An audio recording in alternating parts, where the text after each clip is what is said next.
শায়েখ আহমদুল্লাহর ব্যাপারে তাহিরি হুজুর অনেক গালাগালি দিছে, এমনকি 48 ঘন্টার আলটিমেটাম দিছে। তিনি বলেছেন মামলাও করবেন।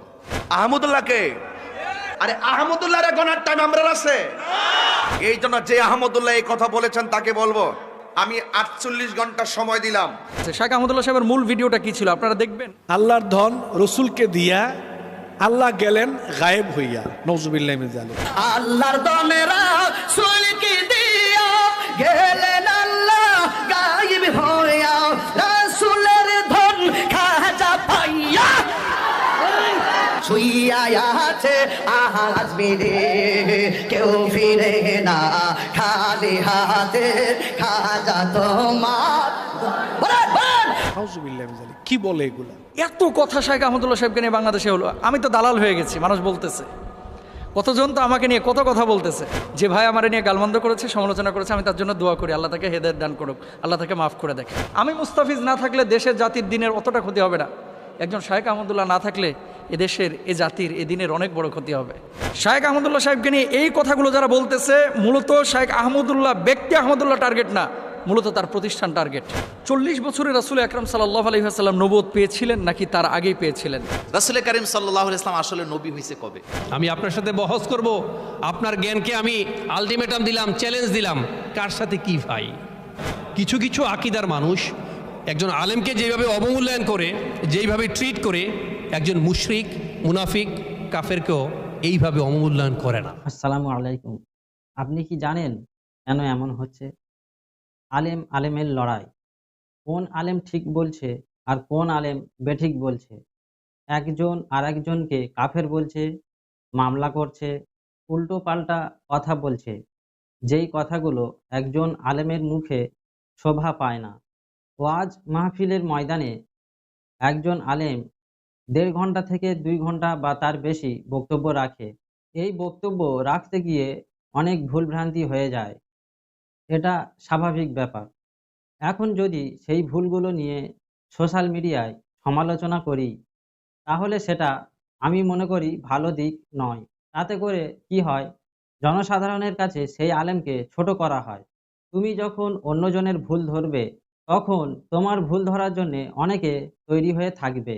ভিডিওটি শেষ পর্যন্ত দেখুন, আশা করি পুরো ব্যাপারটি ক্লিয়ার হয়ে যাবে। নবুয়তের পূর্বে রাসূল আকরাম সাল্লাল্লাহু আলাইহি সাল্লাম কোন ধর্ম পালন করতেন? গুরুত্বপূর্ণ প্রশ্ন। নবুয়তের পূর্বে আমাদের প্রিয় নবী সাল্লাল্লাহু আলাইহি সাল্লামের ধর্ম কি ছিল? যদি বলেন যে কোন ধর্ম অনুসরণ করতেন না, তাহলে নাউজুবিল্লাহ, উনি কি ধর্মহীন ছিলেন নাকি? উনি নবী হয়েছেন কত বয়সে? 40 বছর বয়সে। তাহলে 40 বছর বয়স মানে তো জীবনের মূল টাইমটা প্রায়। তো 40 বছর পর্যন্ত উনি নিজে তো নবীই ছিলেন না, উনি নবী হয়েছেন তারপরে। তাহলে 40 বছর পর্যন্ত নবী হওয়ার আগে তার ধর্ম কি ছিল? এর উত্তর হলো যে আম্মা জান আয়েশা রাদিয়াল্লাহু তাআলা আনহা বর্ণিত হাদিস, যেটি বুখারীতে আসছে, মুসলিমে আসছে, তিনি বলেছেন যে কান নবী সাল্লাল্লাহু আলাইহি সাল্লাম ইয়াখলু বিগার হিরা ইয়াতাহান্নাফ ফি। নবী সাল্লাল্লাহু আলাইহি সাল্লাম নবী হওয়ার আগে হেরা গুহায় গিয়ে ইবাদত বন্দেগী করতেন।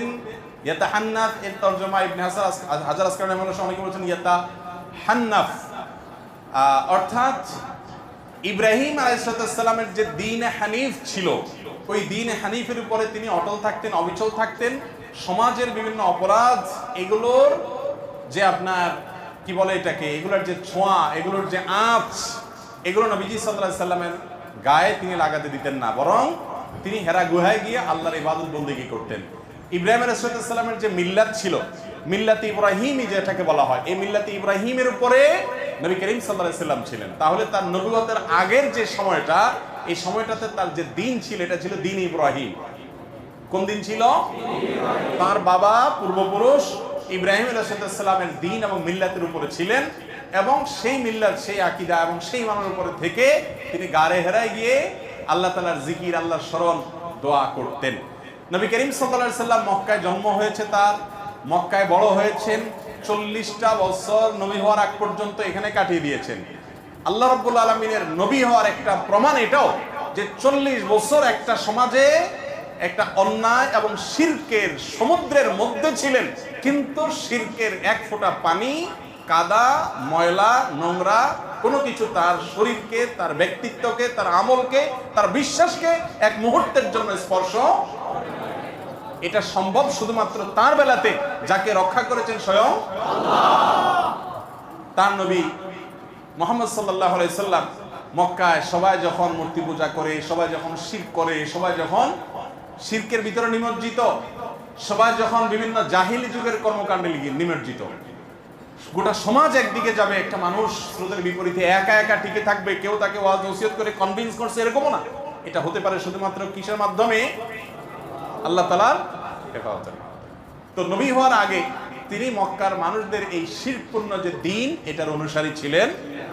তিনি ছিলেন ইব্রাহিম আলাইহিস সালামের মিল্লাতের কি ইমাম আল্লামা আলুসি রাহমাহুল্লাহ সহ বিশ্ববিখ্যাত মুফাসসির মুহাক্কিক উলামা ইকরাম এই কথাই বলেছেন যে তার আগের যে জীবন ছিল অ্যানালাইসিস করলে দেখা যায় যে তিনি দ্বীনে হানিফ করেছিলেন। তিনি যদি নিজে নবী হওয়ার আগে এক মুহূর্তের জন্য অন্যদের দেখা দেখি বাচ্চা কালেও যদি অন্তত শিরকের কাজ করতেন, নাউজুবিল্লাহ, তাহলে শিরকের বিরুদ্ধে তিনি যখন তাওহীদের দাওয়াত দিয়েছেন, মক্কার মানুষ বলতো যে তুমি নিজেই তো একসময় করতা, ঠিক না বেঠিক? কিন্তু অমুসলিমদের রচিত কোনো নবীজির জীবনী গ্রন্থেও এরকম তথ্য পাবেন না যে মক্কার কোনো মানুষের বুকের পাটায় বল ছিল যে নবীজিকে বলবে যে তুমি নিজেও করেছো। কারণ তিনি শিশুকাল থেকে সবাই শিরকে নিমজ্জিত থাকলেও বা বেশিরভাগ মানুষ নিমজ্জিত থাকলেও তিনি কিন্তু আল্লাহর অশেষ অনুগ্রহে সেফ ছিলেন, নিরাপদে ছিলেন। তার আপন দাদা তিনি মক্কার কুরাইশদের নেতা ছিলেন, যারা মূর্তি পূজা করতো তাদের লিড দিতেন। কিন্তু আল্লাহ তাআলা নবী সাল্লাল্লাহু আলাইহি ওয়াসাল্লামকে হেফাজতে নিজের আপন চাচা আবু তালেব, তিনি নবী করিম সাল্লাল্লাহু আলাইহি ওয়াসাল্লামের অনেক প্রিয় ছিলেন। নবীজি সাল্লাল্লাহু আলাইহি ওয়াসাল্লাম তার স্নেহের ভ্রাতুষ্পুত্র ছিলেন। কিন্তু তারপরও চাচা বা দাদার আদর্শকে বা চাচার বন্ধুরা, বাবার বন্ধুরা বা অন্য যারা আছেন, মক্কার মুশরিক যারা ছিলেন, সবাই তো ধরেন উনি যখন ছোট সবাই তো সিনিয়র মুরব্বী, তাদের ভুল কিছু তিনি গ্রহণ করতেন। এটাই তার একটা বিশেষ আপনার মুজিজা বলতে পারেন, অলৌকিকত্ব বলতে পারেন, যে আল্লাহ তাআলা তাকে হেফাজতে রেখেছেন। আছে না অনেক সময় ভাই, মানুষ এক সময় বড় আলেম হয়ে যায়, বড় ভালো মানুষ হয়ে যায়, কিন্তু তার পেছনে ইতিহাসে দেখা যায় একটু লিকেজ টিকেজ থাকে না?